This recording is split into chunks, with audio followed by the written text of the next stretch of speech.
Educational research में आप सभी का स्वागत है। और आज हम क्लास 10 साइंस धातु अधातु चैप्टर 3 एमसीक्यू टाइप क्वेश्चन को हल करेंगे, जो हमारे फाइनल एग्जाम के लिए महत्वपूर्ण है।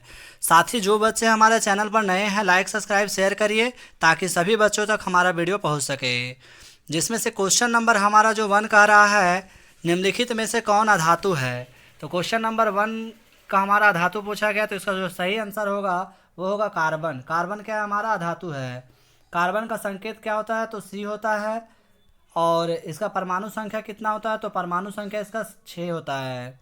इसी तरह से और भी हम बता दें कि सोडियम, तो सोडियम का संकेत क्या होता है, Na होता है। और इसका परमाणु संख्या कितना होता है, 11 होता है। वहीं इसका इलेक्ट्रॉनिक विन्यास पूछा जाए तो 281 होगा। इसके अलावा एल्यूमिनियम, तो एल्यूमिनियम का हमारा क्या होता है, Al होता है। परमाणु संख्या इसका कितना होता है, तो 12 होता है। इलेक्ट्रॉनिक विन्यास अगर पूछा जाए तो 282 होगा। तीसरा कैल्शियम दिया गया, तो कैल्शियम का क्या होता है, कैल्शियम का हमारा परमाणु संख्या 20 होता है। इसे Ca से यानी कि निरूपित किया जाता है। इसके अलावा इसका इलेक्ट्रॉनिक विन्यास क्या हो जाएगा, 2882 होगा। तो यहाँ पे सारे यानी कि जो पॉइंट बताएं सभी इंपॉर्टेंट है, आप लोग इसको नोट कर लीजिएगा। क्वेश्चन नंबर 2 कह रहा है, निम्न में से कौन सा उपधातु है। तो उपधातु का पहचान करना है, तो हमारा जर्मेनियम जो होगा उपधातु होगा। और इसका खोज किसने किया था, तो विंकलर ने किया था, विंकलर ने। आप लोग इसको नोट कर लीजिएगा। और इसका परमाणु संख्या कितना होता है, 32 होता है। और इसका भार कितना होता है, परमाणु भार कितना होता है, तो इसका परमाणु भार 72.6 होता है। इसके अलावा जिंक, कैल्शियम, कार्बन, इसके बारे में भी आप लोग जानकारी रखिएगा। क्वेश्चन नंबर हमारा जो 3 है वो कह रहा है, कोई धातु ऑक्सीजन के साथ अभिक्रिया कर उच्च गलनांक वाला यौगिक निर्मित करती है। यह यौगिक जल में विलय है, तो यह तत्व क्या हो सकता है। तो क्वेश्चन नंबर 3 का जो हमारा सही आंसर होगा, यहाँ पे ये जो दिया गया कैल्शियम, वो हमारा सही आंसर हो जाएगा। कैल्शियम का क्या होता है, Ca होता है। और इसका परमाणु संख्या बता दिए थे, 20 होता है। इलेक्ट्रॉनिक विन्यास क्या होता है, तो 2882 होता है। क्वेश्चन नंबर 4 का आ रहा है, खाद्य पदार्थ के डिब्बे पर जिंक के बजाय टीन का लेप होता है, क्योंकि। तो टीन का लेप इसलिए किया जाता है क्योंकि टीन की अपेक्षा जिंक जो होता है अधिक अभिक्रियाशील होता है। तो ऑप्शन नंबर सी इसका करेक्ट आंसर होगा। क्वेश्चन नंबर 5 का रहा है, निम्नलिखित तत्व में से कौन विद्युत का सर्वोत्तम सुचालक है। तो सर्वोत्तम सुचालक यहाँ पे हमारा पहचान करना है, तो सबसे सर्वोत्तम सुचालक क्या हो जाएगा, इसका Ag हो जाएगा, यानी कि सिल्वर हो जाएगा। तो ऑप्शन नंबर बी इसका सही आंसर होगा। क्वेश्चन नंबर 6 का रहा, निम्नलिखित में कौन उपधातु है। तो उपधातु का पहचान करना है, तो ऑप्शन नंबर डी जो हमारा है यहाँ पे, वो यानी कि एंटामनी, इसको स्टेबियम कहा जाता है। और इसका परमाणु संख्या कितना होता है, तो 51 होता है। तो इसको भी आप लोग नोट कर लीजिएगा। वहीं क्वेश्चन नंबर 7 का रहा है, पीतल है एक। तो पीतल क्या है, हमारा पीतल मिश्र धातु है। मिश्र धातु किसे कहते हैं, तो दो या दो से अधिक धातुओं से मिलकर बने हुए वस्तुओं को हम लोग मिश्र धातु कहते हैं। क्वेश्चन नंबर 8 का रहा, निम्न में कौन आयनिक यौगिक है। तो ये आयनिक यौगिक पूछ रहा है, तो ऑप्शन नंबर जो हमारा सी दिया गया कैल्शियम क्लोराइड, वो हमारा आयनिक यौगिक हो जाएगा। इसके अलावा ये हमारा मीथेन हो गया, ये हमारा कार्बन डाइऑक्साइड हो गया। क्वेश्चन नंबर 9 कह रहा है, निम्न में से कौन सा पदार्थ ऑक्सीजन से संयोग नहीं करता है। तो ऑक्सीजन से संयोग को नहीं करने वाला हमारा जो पदार्थ हो जाएगा वो कौन हो जाएगा, गोल्ड हो जाएगा। यानी कि ऑप्शन नंबर बी हमारा जो है करेक्ट आंसर होगा। क्वेश्चन नंबर 10 का रहा है, शुद्ध सोना को व्यक्त किया जाता है, यानी शुद्ध सोना कितने कैरेट का होता है, तो ये होता है 24 कैरेट का होता है। क्वेश्चन नंबर 11 का रहा, कौन सा धातु कमरे के ताप पर द्रव होता है। तो यहाँ पे धातु पूछा गया, तो इसीलिए हमारा जो ऑप्शन होगा ये होगा ब्रोमीन हो जाएगा। अगर हमारा क्वेश्चन पूछता धातु, तब हमारा आंसर क्या होता, पारा होता।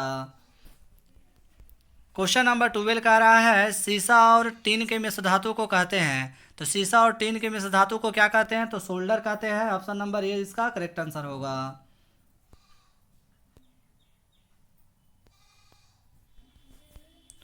क्वेश्चन नंबर 13 का रहा, निम्नलिखित में से किसे चाकू से काटा जा सकता है। तो चाकू से काटा जा सकता है किसे, लिथियम को। हमारा जो ऑप्शन नंबर ए है हमारा सही आंसर होगा। वैसे सोडियम, लिथियम और पोटेशियम को तीनों अगर यदि रहता ऑप्शन में, तो हमारा तीनों आंसर होता। वहीं क्वेश्चन नंबर 14 का रहा, निम्नलिखित में से कौन एक अभिक्रियाशील है। तो अभिक्रियाशील का पहचान करना है, तो ऑप्शन नंबर ए जो हमारा दिया गया कॉपर जो है हमारा अभिक्रियाशील है। ऑप्शन नंबर ए इसका करेक्ट आंसर होगा। क्वेश्चन नंबर 15 कह रहा है निम्न में से कौन अधातु है। तो अधातु का पहचान करना है बच्चों, तो कार्बन हमारा क्या हो जाएगा, अधातु हो जाएगा। इसका आने की परमाणु संख्या कितना होता है, तो 6 होता है। इलेक्ट्रॉनिक विन्यास कितना होता है, तो 2 और 4 होता है। इसका संयोजकता अगर पूछा जाए तो हमारा 4 हो जाएगा। इसी तरह क्वेश्चन नंबर 16 कह रहा है कार्बन क्या है। तो कार्बन क्या है, तो कार्बन एक अधातु है। क्वेश्चन नंबर 17 कह रहा है सिलिका क्या है। तो सिलिका क्या है, तो यहाँ पे धातु दिया गया, धातु उपधातु। तो सिलिका क्या है, इनमें से कोई नहीं, यानी ऑप्शन नंबर डी इसका करेक्ट आंसर होगा, क्योंकि सिलिका यहाँ पे इनमें से कोई नहीं हो जाएगा। साथ ही बच्चों, प्यारे बच्चों, अगर हमारा चैनल आप लोग को अच्छा लग रहा हो और भी प्रश्न ऐसे अगर आप लोग को चाहिए तो चैनल को जितना से ज़्यादा हो सके लाइक सब्सक्राइब शेयर करते जाइएगा। क्वेश्चन नंबर 18 कह रहा है सक्रियता श्रेणी में हाइड्रोजन के ऊपर के धातु। हाइड्रोजन के ऊपर के धातु यानी कि क्या होता है, अम्लों से अभिक्रिया कर हाइड्रोजन आयन बनाते हैं, अम्लों से अभिक्रिया कर हाइड्रोजन गैस बनाते हैं। तो अम्लों से अभिक्रिया करके क्या गैस बनाते हैं, हाइड्रोजन गैस बनाते हैं। ऑप्शन नंबर बी इसका करेक्ट आंसर होगा। अम्ल क्या होता है आप लोग हमें कमेंट में बताइएगा। और हाइड्रोजन, तो हाइड्रोजन को क्या यहाँ पे एस से डिनोट किया जाता है। वहीं क्वेश्चन नंबर 19 कह रहा है उच्च विद्युतीय धनात्मक के कारण धातु के परमाणु बनाते हैं। तो क्या बनाते हैं धातु के परमाणु, तो ऑप्शन नंबर जो इसका ए दिया हुआ धनायन बनाते हैं। क्वेश्चन नंबर 20 कह रहा है धातु के ऑक्साइड समानता होते हैं। तो धातु के ऑक्साइड क्या होते हैं, समानता क्षारीय होते हैं। क्षारीय वस्तु का आप लोग हमें कमेंट में बताइए कि क्षारीय वस्तु किसे कहते हैं। क्वेश्चन नंबर 21 कह रहा है अयस्क से चुंबकीय अशुद्धियों को दूर करने के लिए जो विधि प्रयुक्त की जाती है वह है। तो वह कौन सी विधि है, तो वह विधि कहलाएगी क्या, चुंबकीय पृथक्करण विधि, यानी ऑप्शन नंबर डी जो इसका दिया गया है वो करेक्ट आंसर होगा। क्वेश्चन नंबर 22 कह रहा है सल्फाइड अयस्कों का सांद्रण किया जाता है। तो सल्फाइड अयस्कों का सांद्रण किसमें किया जाता है, तो वो किया जाता है फेन प्लावन द्वारा, यानी कि ऑप्शन नंबर सी इसका करेक्ट आंसर होगा। क्वेश्चन नंबर 23 कह रहा है निम्नलिखित में से कौन एल्यूमिनियम का मिश्र धातु है। तो एल्यूमिनियम का मिश्र धातु पूछा गया, तो ऑप्शन जो हमारा है हिंडालियम जो होगा, ऑप्शन नंबर ए इसका करेक्ट आंसर होगा। क्वेश्चन नंबर 24 कह रहा है बॉक्साइड निम्नलिखित में से किस धातु का मुख्य अयस्क है। तो मुख्य धातु का अयस्क पूछा गया है, तो ये हो जाएगा एल्यूमिनियम का। एल्यूमिनियम का Al होता है और इसका परमाणु संख्या कितना होता है, तो 12 होता है। इसका इलेक्ट्रॉनिक विन्यास कितना होता है, तो 282 होता है।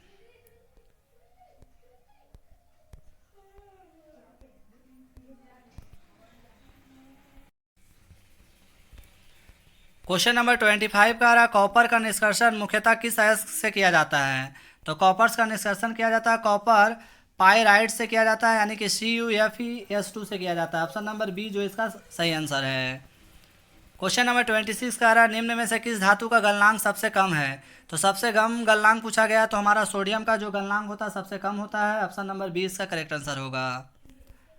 क्वेश्चन नंबर 27 का रहा साधारण गंधक किस आणविक रूप में पाया जाता है। तो ये पाया जाता है साधारण गंधक जो हमारा S8 के रूप में पाया जाता है। ऑप्शन नंबर इसका जो दिया गया है बी वो करेक्ट आंसर होगा। तो ऑप्शन नंबर बी जो इसका दिया गया है वो करेक्ट आंसर होगा। वहीं क्वेश्चन नंबर 28 का रहा फास्फोरस का आणविक सूत्र होता है। तो फास्फोरस का आणविक सूत्र होता है P4 होता है। ऑप्शन नंबर डी इसका करेक्ट आंसर है। इसी तरह क्वेश्चन नंबर 29 का रहा है सोना निम्नलिखित में से किस द्रव्य में घुल जाता है। तो सोना जो था अम्ल राज्य में घुल जाता है, इसीलिए ऑप्शन नंबर ए इसका करेक्ट आंसर होगा। क्वेश्चन नंबर 30 कह रहा है अम्लगम एक मिश्र धातु है जिसमें एक धातु हमेशा रहता है। तो वह धातु कौन है, वह पारा है, यानी कि ऑप्शन नंबर सी इसका राइट आंसर होगा। क्वेश्चन नंबर 31 कह रहा है वल्कनीकरण की प्रक्रिया में प्राकृतिक रबर के साथ निम्नलिखित में से क्या मिलाया जाता है। तो इसमें से क्या मिलाया जाता है, हमारा साधारण गंधक मिलाया जाता है। नेक्स्ट क्वेश्चन नंबर 32 कह रहा है निम्नलिखित में से कौन अति ज्वलनशील है। तो अति ज्वलनशील पूछ रहा है, तो हमारा क्या हो जाएगा, श्वेत फास्फोरस हो जाएगा। क्वेश्चन नंबर 33 कह रहा है व्यावसायिक स्तर पर एल्यूमिनियम धातु का निष्कर्षण किस अयस्क में किया जाता है। तो ये किया जाता है बॉक्साइड, यानी कि एल्यूमिनियम ऑक्साइड 2S2O, यानी कि हाइड्रोजन ऑक्साइड। तो ये जो हमारा ऑप्शन नंबर दिया गया है बी जो दिया गया है वो हमारा करेक्ट आंसर होगा। इसी तरह क्वेश्चन नंबर 34 का रहा लोहे के निष्कर्षण में चूना पत्थर कैल्शियम सिलिकेट एक यौगिक बनाता है, यह यौगिक कहलाता है। तो यह यौगिक क्या कहलाता है, तो यह कहलाता है धातुमल कहलाता है। नेक्स्ट 35 कह रहा है किसी तत्व के गुणधर्म का दो या दो से अधिक विभिन्न रूप प्रस्तुतिकरण तत्व की क्या कहलाती है? तो यह कहलाती क्या है? यहाँ पे अपरूपता कहलाती है। ऑप्शन नंबर ए इसका करेक्ट आंसर होगा। क्वेश्चन नंबर 36 कह रहा है धातुओं की प्रकृति होती है। तो धातुओं की प्रकृति क्या होती है बच्चों? तो यह होती है विद्युत धनात्मक होती है, यानी कि ऑप्शन नंबर ए इसका राइट आंसर होगा। क्वेश्चन नंबर 37 कह रहा है लोहा एवं इस्पात को जंग से सुरक्षित रखने के लिए उन पर किसकी पतली परत चढ़ाई जाती है? तो जिंक की पतली परत चढ़ाई जाती है। ऑप्शन नंबर डी इसका करेक्ट आंसर होगा। चैनल पर आप लोग अगर यदि नए हैं तो लाइक सब्सक्राइब शेयर करते जाइएगा। क्वेश्चन नंबर 38 कह रहा है किस रासायनिक यौगिक को गर्म करने पर प्लास्टर ऑफ पेरिस प्राप्त किया जाता है?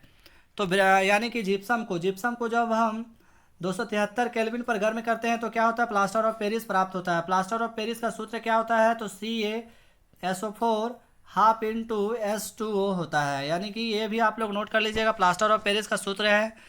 अब क्वेश्चन नंबर 39 का रहा विद्युत अपघटनी परिष्करण में अशुद्ध धातु को बनाया जाता है। तो क्या बनाया जाता है? यानी कि इसका जो सही आंसर होगा एनोड होगा। ऑप्शन नंबर ए इसका करेक्ट आंसर होगा। क्वेश्चन नंबर 40 का रहा है निम्नलिखित में कौन सबसे अधिक अभिक्रियाशील धातु है? तो सबसे अधिक अभिक्रियाशील धातु का पहचान करना है, तो ये हमारा के हो जाएगा, पोटेशियम हो जाएगा। ऑप्शन नंबर डी इसका करेक्ट आंसर होगा।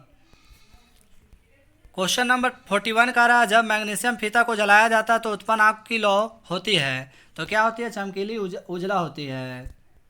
नेक्स्ट है एक्वा रेजिया किस अनुपात में सांद्र हाइड्रोक्लोरिक अम्ल एवं सांद्र नाइट्रिक अम्ल का ताज़ा मिश्रण होता है? तो मिश्रण क्या होता है? 3:1 होता है। ऑप्शन नंबर सी इसका करेक्ट आंसर होगा। क्वेश्चन नंबर 43 का अपने शुद्ध रूप में धातु की सतह होती है। तो क्या होती है? चमकदार होती है, यानी कि ऑप्शन नंबर ए इसका राइट आंसर होगा। क्वेश्चन नंबर 44 का रहा धातु का पतले तार के रूप में खींचने की क्षमता को क्या कहते हैं? तो इसे क्या कहते हैं? तन्यता कहते हैं। तन्यता का अर्थ क्या होता है? धातुओं को पीट कर पतली तार के रूप में बनाया जाता है। नेक्स्ट है 45 कुछ धातुओं को पीट कर पतली चादर बनाया जा सकता है। इस गुणधर्म को क्या कहते हैं? तो इस गुणधर्म को कहते हैं आघात वर्धता कहते हैं, यानी कि ऑप्शन नंबर बी इसका करेक्ट आंसर होगा। क्वेश्चन नंबर 46 का रहा जो धातुएं कठोर सतह से टकराने पर आवाज़ उत्पन्न करती है उन्हें क्या कहते हैं? तो उन्हें क्या कहते हैं? तो उन्हें धान्विक यानी कि सोनोरस कहते हैं, यानी ऑप्शन नंबर बी इसका करेक्ट आंसर होगा। क्वेश्चन नंबर 47 का रहा सबसे अधिक तन्य धातु कौन है? तो सबसे अधिक तन्य धातु पूछा गया है, तो सोना हमारा सबसे अधिक तन्य धातु होगा। सोना शुद्ध सोना कितने कैरेट का होता है? तो ये होता है 24 कैरेट का होता है। क्वेश्चन नंबर 48 का रहा 1 ग्राम सोने से कितना लंबा तार बनाया जा सकता है? तो बनाया जाता है कितना? 2 किलोमीटर था, यानी कि ऑप्शन नंबर बी इसका राइट आंसर होगा। क्वेश्चन नंबर 49 का रहा कमरे के ताप पर मरकरी धातु किस अवस्था में पाई जाती है? तो ये पाई जाती है द्रव अवस्था में। नेक्स्ट क्वेश्चन नंबर 50 का रहा है इनमें से कौन अधातु होते हुए भी चमकीला होता है? तो वो है हमारा क्या? आयोडीन, यानी ऑप्शन नंबर सी इसका राइट आंसर होगा। तो इस तरह से धातु से संबंधित हमने 50 प्रश्नों को हल किए हैं और इसका पार्ट भी हम आप लोग को बहुत जल्दी यानी कि प्रोवाइड करेंगे। साथ ही इसका सब्जेक्टिव टाइप जो प्रश्न हमारे फाइनल एग्जाम में पूछे जाएंगे हम उसके बारे में भी अगले वीडियो में चर्चा करेंगे। तो जो भी बच्चे हमारे चैनल पर बने हैं या तो फिर नए हैं लाइक सब्सक्राइब शेयर करें। धन्यवाद।